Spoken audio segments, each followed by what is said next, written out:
Kami bersyukur untuk pagi hari ini. Kembali saya ada di tempat ini. Terima kasih untuk semua tim pengembalaan di tempat ini yang mempercayakan untuk saya boleh ada di tempat ini. Semua karena kasih setia Tuhan. Amin. Hari ini judul yang diberikan kepada saya adalah bicara tentang buah roh dan kedewasaan rohani. Dua hal ini bukan hal yang asing buat kita. Kita sering kali dengar kata buah roh. Mungkin kita juga sudah ada yang hafal tentang buah roh ini. Dan kedewasaan rohani juga bukan hal yang asing, ya. Bagaimana kita tahu bahwa Tuhan merindukan kerohanian kita berprogres, bertumbuh. Semakin hari semakin meningkat, semakin hari semakin dewasa di dalam Kristus. Kita akan mulai pembahasan firman Tuhan hari ini. Kita akan baca sama-sama dalam kitab Galatia pasal yang kelima, ayat yang ke-16 sampai ayat yang ke-26. Saya baca yang ganjil.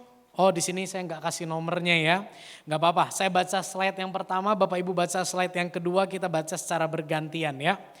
Demikian firman Tuhan. Galatia 5 ayat 16 sampai 18. Maksudku ialah, hiduplah oleh roh, maka kamu tidak akan menuruti keinginan daging. Sebab keinginan daging itu berlawanan dengan keinginan roh. Dan keinginan roh berlawanan dengan keinginan daging. Karena keduanya bertentangan, sehingga kamu setiap kali tidak melakukan apa yang kamu kehendaki.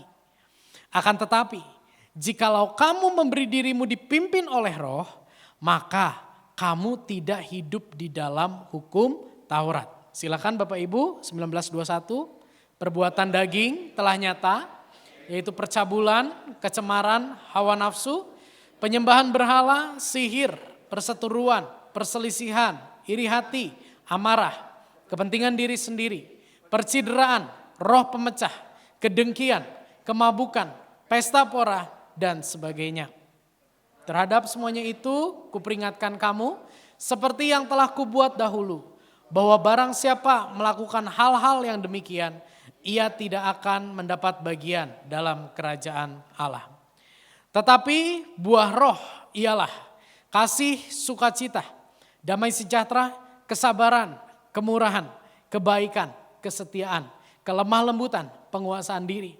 Tidak ada hukum yang menentang hal-hal itu. Barang siapa menjadi milik Kristus, mari kita baca sama-sama 1, 2, 3. Barang siapa menjadi milik Kristus, Yesus, ia telah menyalibkan daging dengan segala hawa nafsu dan keinginannya. Jikalau kita hidup oleh roh, baiklah hidup kita juga dipimpin oleh roh. Dan janganlah kita gila hormat, janganlah kita saling menantang dan saling mendeki. Puji Tuhan, ayat yang tidak asing juga buat kita. Bapak Ibu seringkali bicara tentang kedewasaan rohani, ini yang kita bayangkan. Bicara tentang kedewasaan rohani seringkali kita terjebak kepada status rohani seseorang. Kita katakan orang itu sudah dewasa rohani karena apa? Karena orang itu udah khotbah, karena orang itu status rohaninya tinggi, karena titel rohaninya banyak, titel teologinya banyak. Atau kita merasa kita sudah dewasa rohani karena status rohani tersebut. Oh, aku jabatan ini di gereja dan sebagainya. Atau kedewasaan rohani juga seringkali identik dengan aktivitas rohani. Semakin seseorang rajin ke gereja, semakin seseorang rajin melayani, semakin seseorang makin banyak jadwal pelayanan, oh kedewasaan rohaninya terus meningkat. Yang ketiga, atau komunitas rohani, dengan siapa bergaul, orang itu dengan siapa bergaul. Semakin banyak pendeta di lingkungannya, maka orang itu dikatakan, wah rohaninya ini dewasa. Atau berapa banyak jemaat yang dilayani dari sisi pelayanan. Berapa banyak orang-orang yang disembuhkan lewat pelayanan. Seringkali itu membuat seseorang berpikir menilai kedewasaan rohani. Atau aksesoris rohani. Pakai baju yang pangkatnya God is good, saudara. Ya. Atau pakai baju yang pangkatnya walk by faith gitu. Apakah itu yang menjadi gambaran kedewasaan rohani? Ketika kita berpikir ini menjadi indikator dari kedewasaan rohani, gak heran kita banyak kecewa sama orang-orang gereja. Kita banyak kecewa, banyak terluka sama orang-orang gereja dan kita berpikir yang di gereja adalah orang-orang yang munafik. Sebelum kita bicara tentang perilaku mereka yang tidak mempercerminkan Kristus, kita lihat dulu diri kita.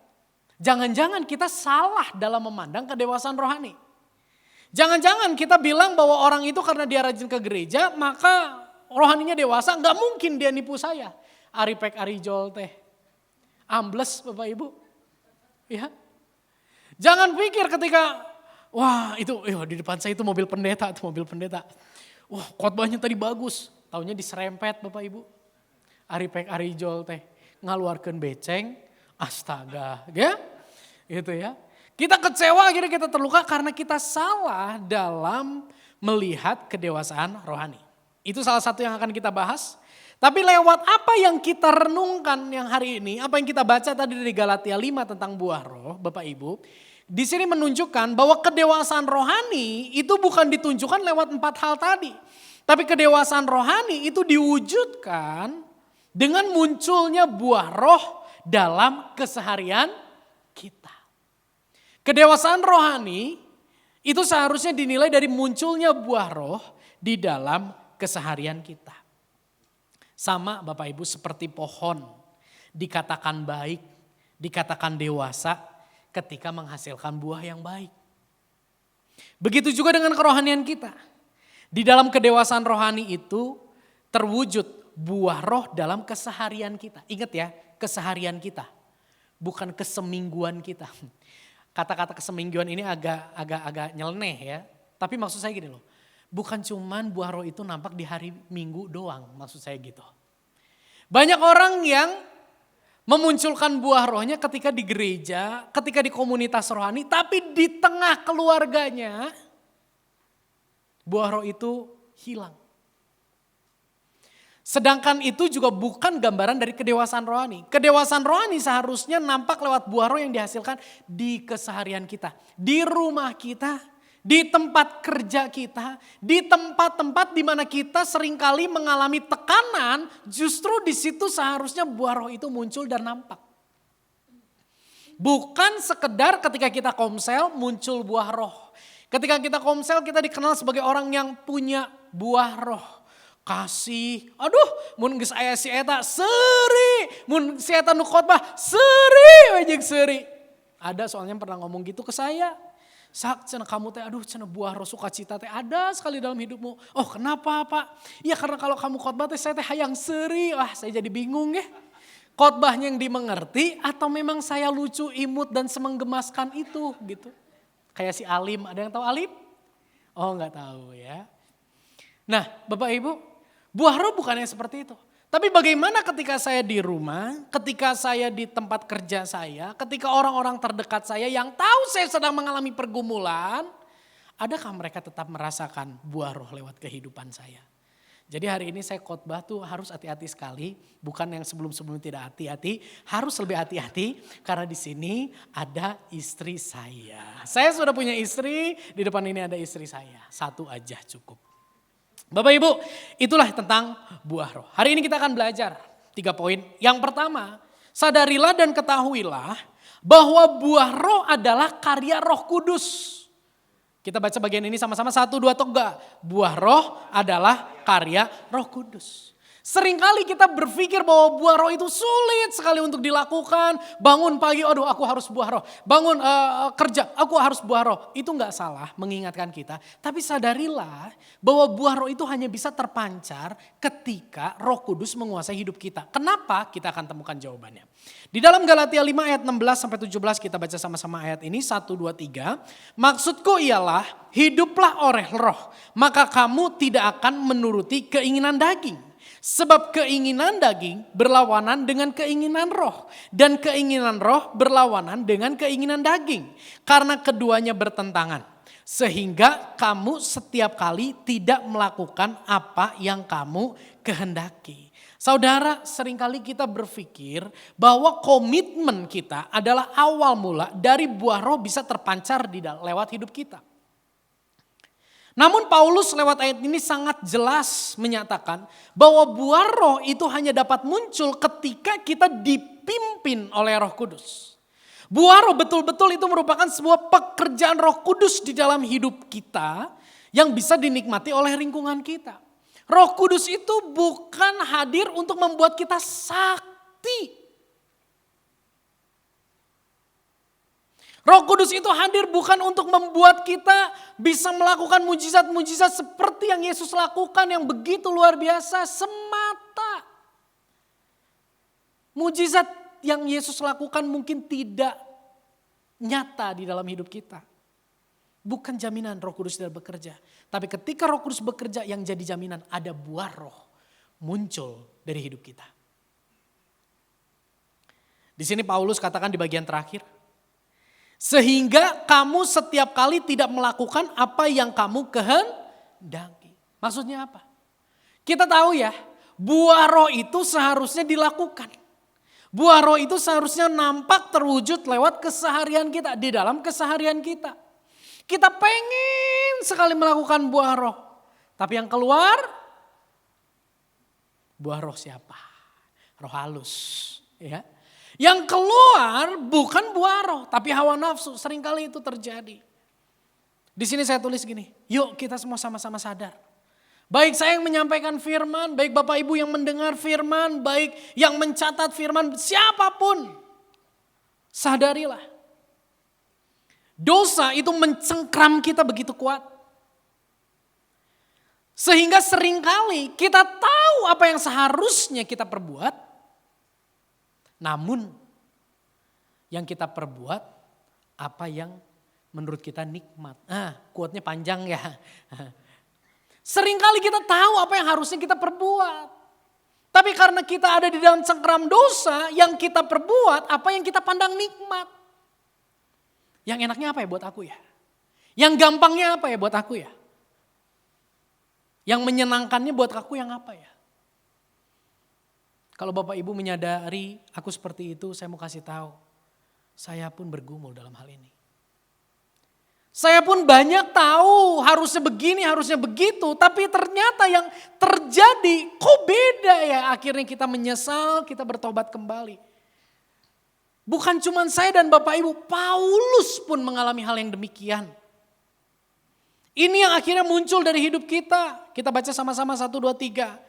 Perbuatan daging telah nyata, yaitu percabulan, kecemaran, hawa nafsu, penyembahan berhala, sihir, perseteruan, perselisihan, iri hati, amarah, kepentingan diri sendiri, percideraan, roh pemecah, kedengkian, kemabukan, pesta pora, dan sebagainya. Saking lobana, sampai pesta pora dan seterusnya ditulis dan sebagainya. Saking lobana.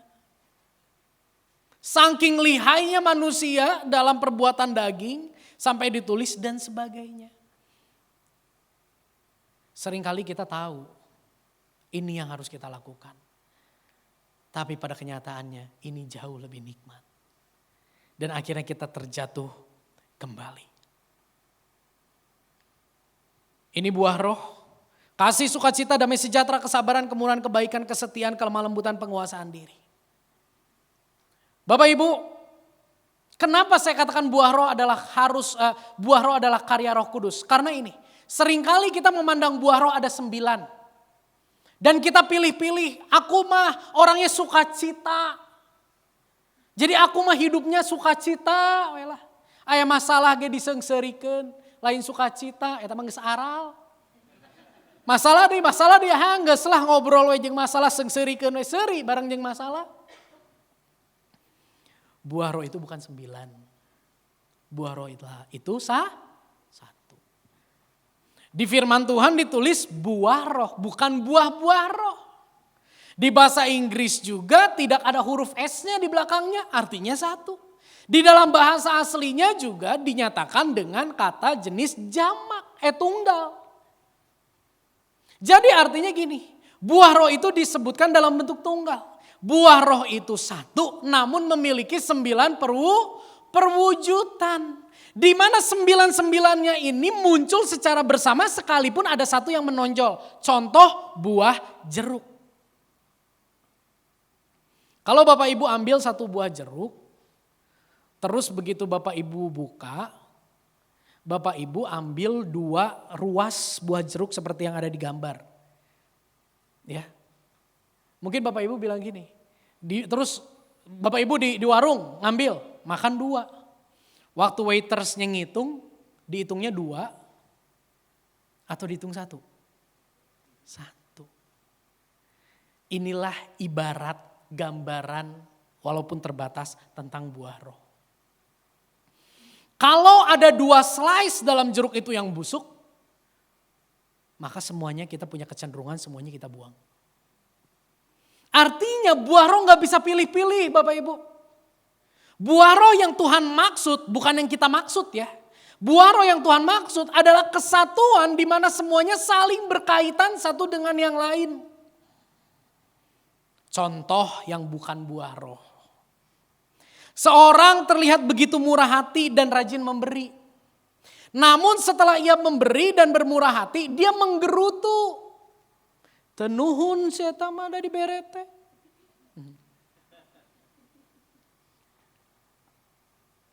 Maaf ya. Yang disebut murah hati dan rajin memberi itu bukan bagian dari buah roh. Karena damai sejahteranya hilang. Aduh resep eta jelema mah penuh sukacita. Namun ketika dinasehati jadi landak. Tidak punya kelemah lembutan. Maaf, sukacitanya bukan buah roh. Karena memang orangnya vibes-nya gitu ya, menyenangkan. Seorang yang begitu terlihat tenang, namun sangat sulit untuk memberi. Damai sejahtera itu bukan buah roh. Memang orang nama lempeng we aya gempa ge tenang gerasok tempo gerak.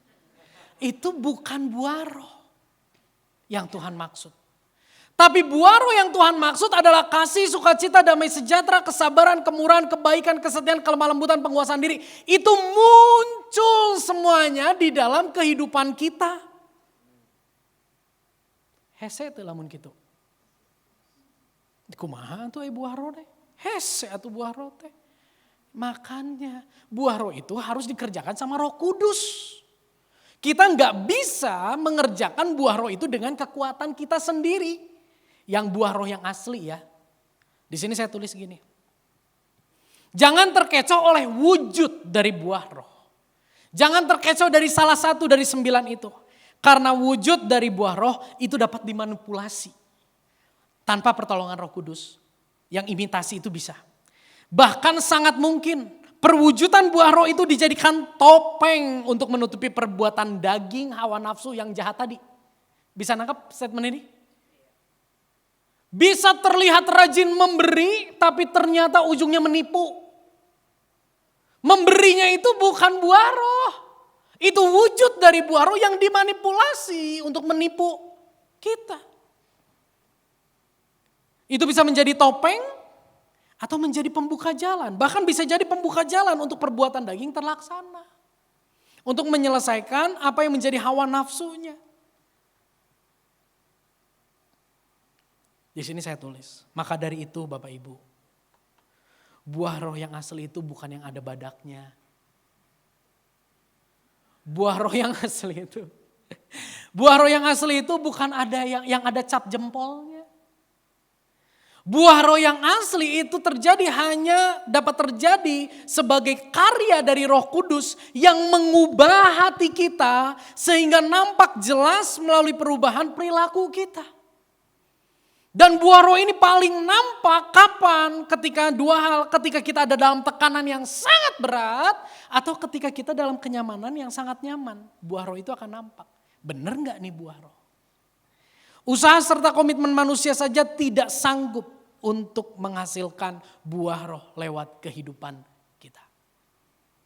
Jadi buah roh sadarilah, buah roh itu benar-benar harus terjadi karena karya Roh Kudus. Poin yang kedua yang akan kita bahas. Ternyata karya Roh Kudus yang dikerjakan di dalam hidup kita itu menghasilkan buah roh itu adalah identitas utama kita sebagai umat tebusan. Kristus. Kita senang sekali mendengar bahwa kita ditebus oleh Kristus. Kita senang sekali mendengar pengorbanan Kristus mengangkat kita menjadi anak-anaknya, anak-anak Allah.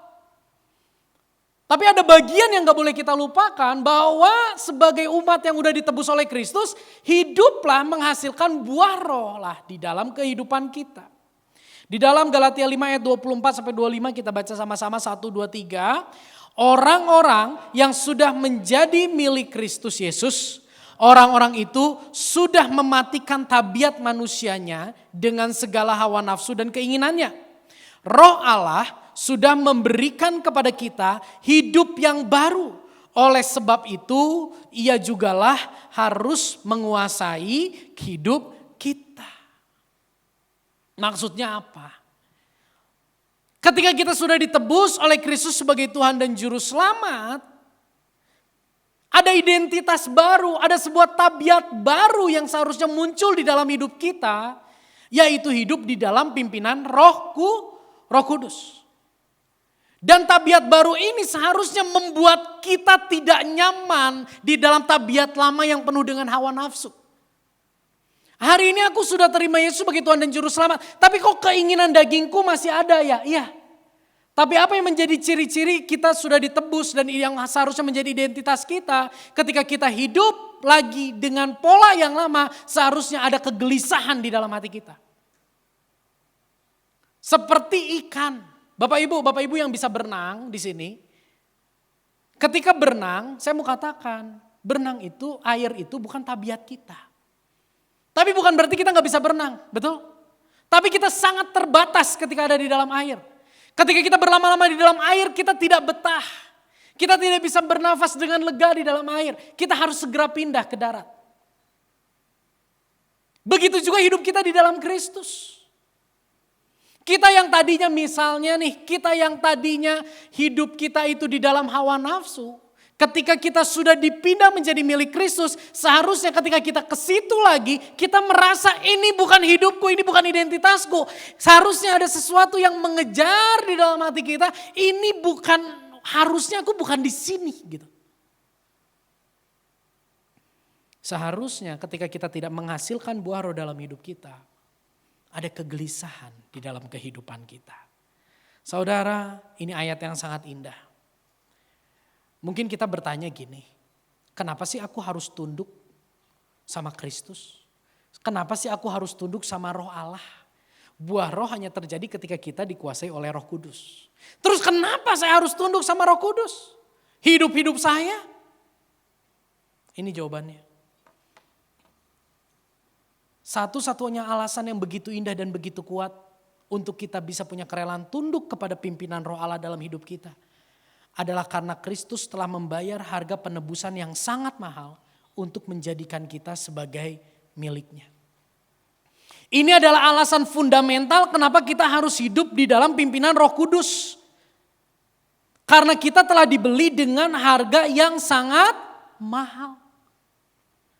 Jika Anda membeli barang yang sangat mahal dan Anda tidak bisa menikmati fasilitas, kegunaan, manfaat dari barang itu dengan maksimal, Anda akan begitu kesal dan begitu marah. Kenapa? Karena Anda sudah membeli dengan harga yang sangat mahal.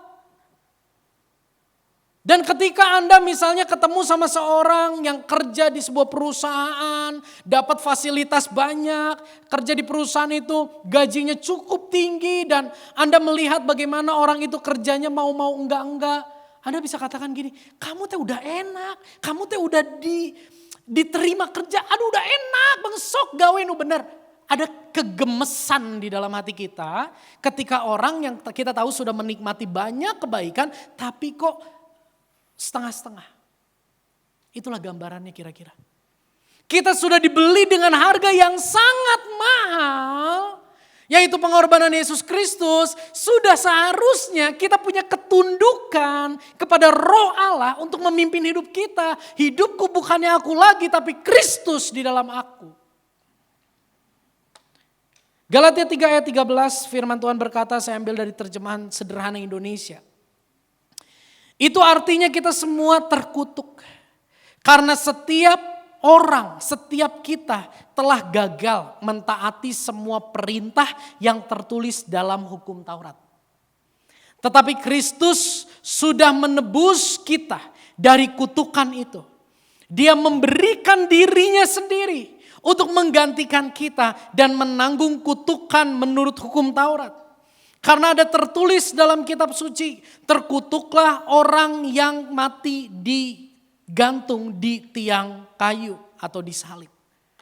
Saudara, kembali saya ingin membahas. Inilah alasan utama kenapa kita harus memberi diri kita tunduk kepada Roh Allah untuk memimpin hidup kita. Karena Yesus sudah menggantikan kita, menjalani kutuk hukum Taurat. Naon maksudnya khotbah minggu berat-berat teuing, saya sederhanakan.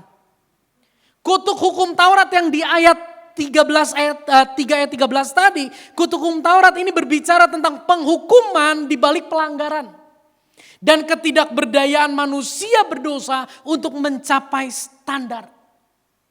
Hukum Taurat kita tahu, Musa, Israel dikasih 10 hukum Taurat dan Tuhan mau mereka menghidupi. Tapi ketika mereka menghidupi, apa yang terjadi? Tidak ada satupun yang bisa dilakukan dan dikerjakan.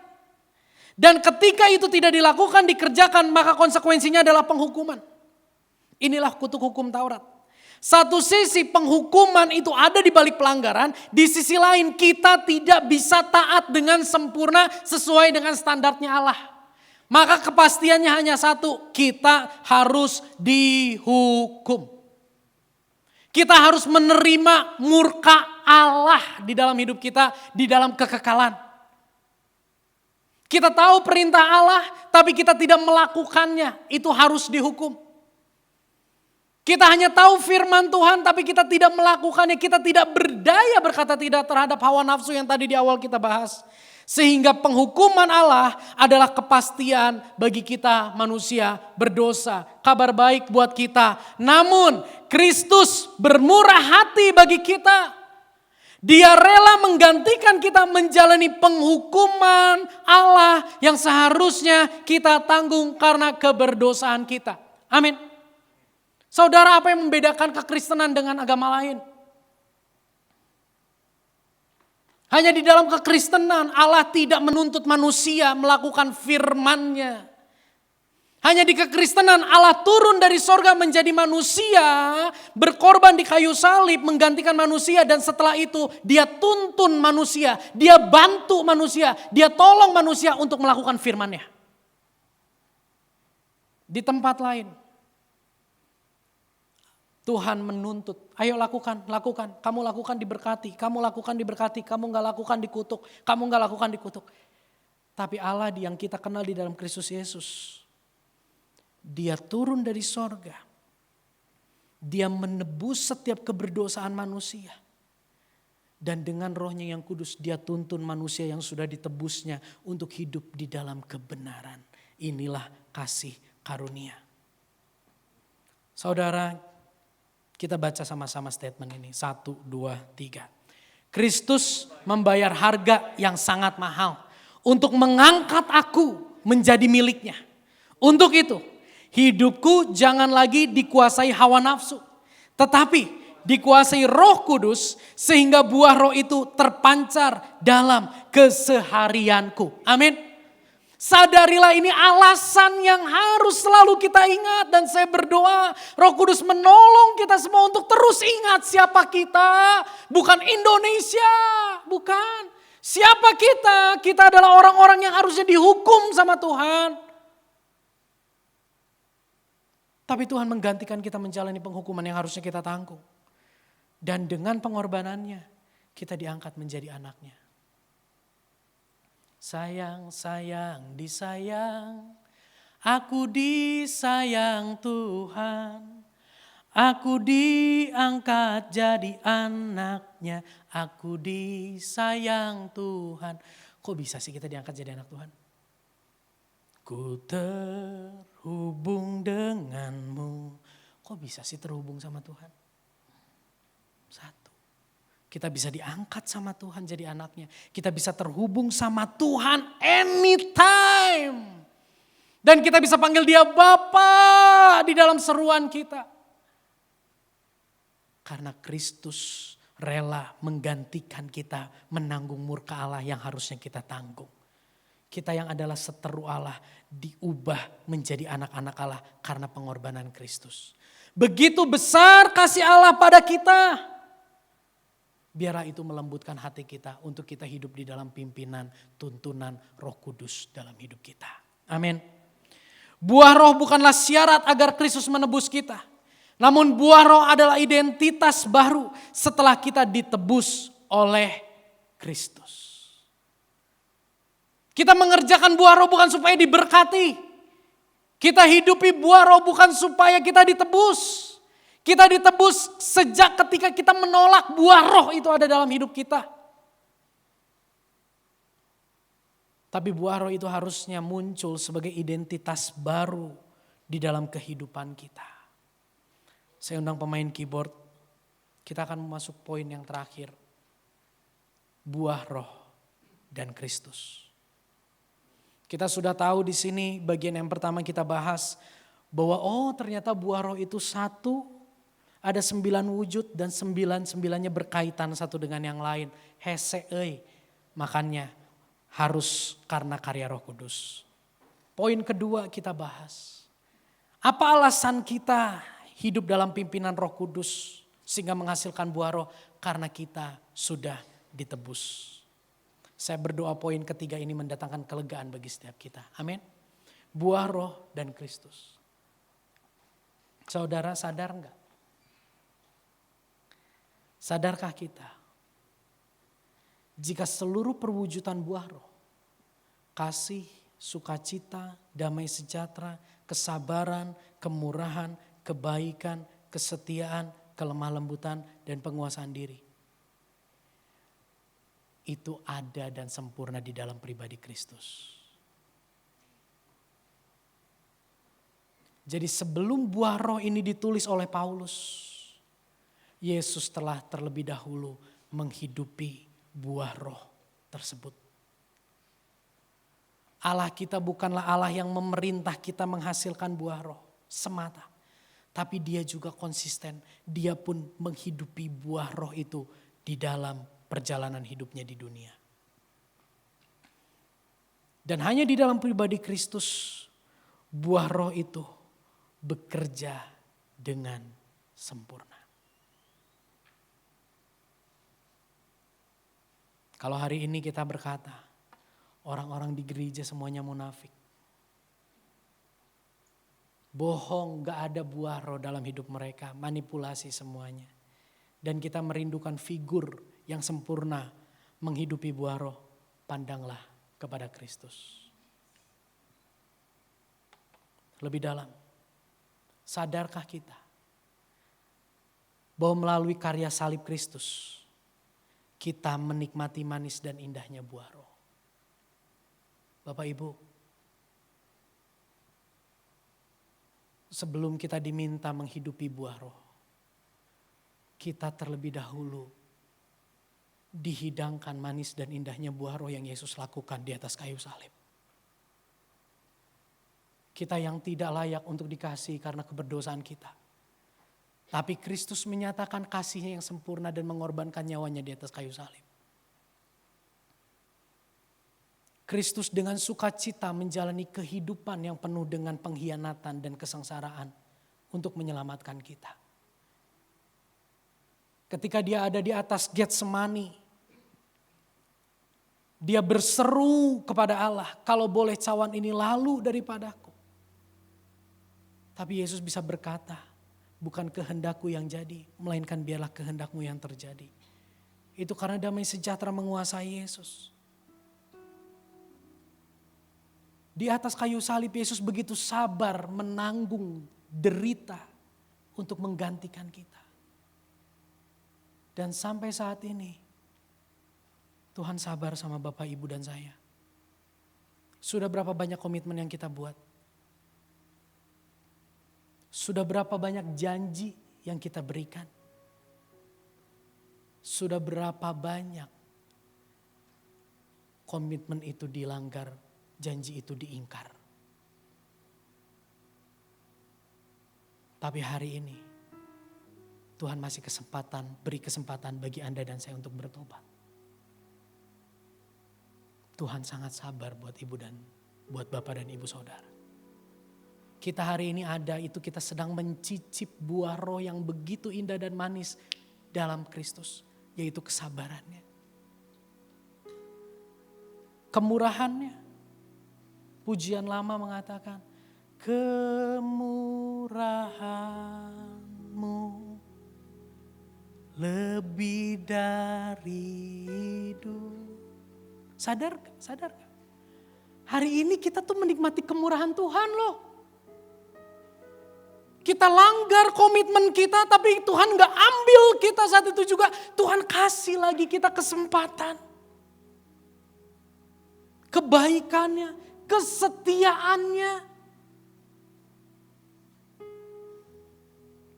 Sadarilah. Hari ini kita ada karena karena buah roh itu terpancar lewat kehidupan Kristus. Dan sesungguhnya kita menikmati manisnya dan indahnya buah roh dari Dia yang begitu sempurna. Kita tidak kekurangan kasih. Karena kasih Allah dilimpahkan buat kita. Seharusnya kita gak kekurangan sukacita. Karena sukacita bukan produk kita, tapi produk yang Allah kerjakan di dalam kita. Kita dipenuhi dengan sukacita. Bapak Ibu, di sini ada gelas. Gelas ini tidak penuh. Tapi kalau gelas ini penuh, lingkungan ini akan basah dan bisa banjir. Betul? Inilah hati kita. Dan air ini menggambarkan buah roh yang Allah kerjakan. Yang seringkali kita gak sadari. Kita adalah orang-orang yang menikmati buah roh yang Allah kerjakan di dalam Kristus Yesus. Dan ketika buah roh itu memenuhi kita, maka buah roh itu akan mengalir dan terpancar lewat hidup kita buat lingkungan kita. Akhirnya buah roh itu bukan sebagai tekanan, tapi sebagai hal yang natural muncul dari hidup kita. Kita baca sama-sama bagian ini 1, 2, 3. Kita bukan hanya diperintah untuk menghasilkan buah roh. Namun sesungguhnya kita pun telah menikmati dan terus menikmati buah roh yang Kristus curahkan atas hidup kita. Kiranya kenikmatan buah roh yang kita rasakan dari Kristus itu meluluhkan dan melembutkan hati kita untuk menjalani kehidupan dalam pimpinan Roh Kudus. Sehingga kita pun dapat menghasilkan buah roh yang dinikmati oleh lingkungan kita. Kedewasaan rohani, kita baca sama-sama 1, 2, 3. Kedewasaan rohani adalah kehidupan yang menghasilkan buah roh dalam kesehariannya. Sehingga lambat laun lingkungan dapat mengenal dan merasakan buah roh yang sempurna dari Kristus melalui kehidupan kita. Buah roh susah, susah. Buah roh mustahil, mustahil dengan kekuatan kita. Tapi sadarilah kita adalah orang-orang yang sampai detik ini mengalami manisnya buah roh di dalam Kristus. Biarlah itu memenuhi kita dan terpancar sehingga lingkungan boleh merasakan buah roh. Bahkan mereka mengenal buah roh yang sempurna di dalam Kristus. Saya akan tutup dengan sebuah kesaksian. Di tahun 70 sampai 80 ada satu keluarga hamba Tuhan yang tinggal di Gang Adi Suren di Jalan Dewi Sartika. Gang yang sangat kecil. Setengah rumahnya tembok, bawah ke tengah tembok, tengah ke atas bilik. Sekeluarga tinggal di situ, suami istri dan 3 anak. Di dalam perjalanan hidupnya, Roh Kudus menguasai keluarga ini. Mereka tetap berdoa dengan bahasa manusia, tidak tiba-tiba berdoa bahasa roh, tidak. Istrinya senang memasak bagi ke tetangga. Bapaknya senang ngobrol sama orang, ketika keluar ngobrol, tanya pergumulan. Tetangganya, oh ada yang sakit, ditengok, pulang.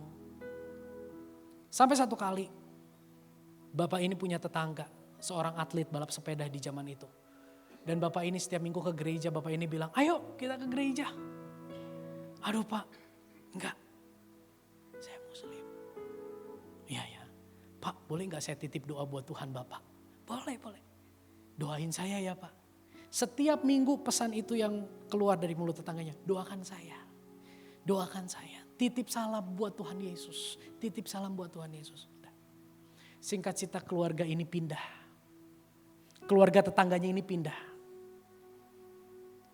Dan berapa bulan kemudian setelah keluarga ini pindah, keluarga ini terima Yesus sebagai Tuhan dan Juru Selamat. Ketika ditanya sama pembimbing rohaninya, kenapa kamu terima Yesus sebagai Tuhan dan Juru Selamat? Ada satu keluarga yang sangat mengherankan. Setengah rumahnya tuh bilik, gak pernah ada bentakan. Tangisan sering terjadi, tapi ketika didengar tangisannya adalah mereka berseru nangis sama Tuhan sekeluarga. Makanya saya suka bilang sama Bapak Pendeta itu, kalau ke gereja tolong ya doakan saya. Karena saya sering dengar Bapak itu bilang Tuhan Yesus sambil nangis.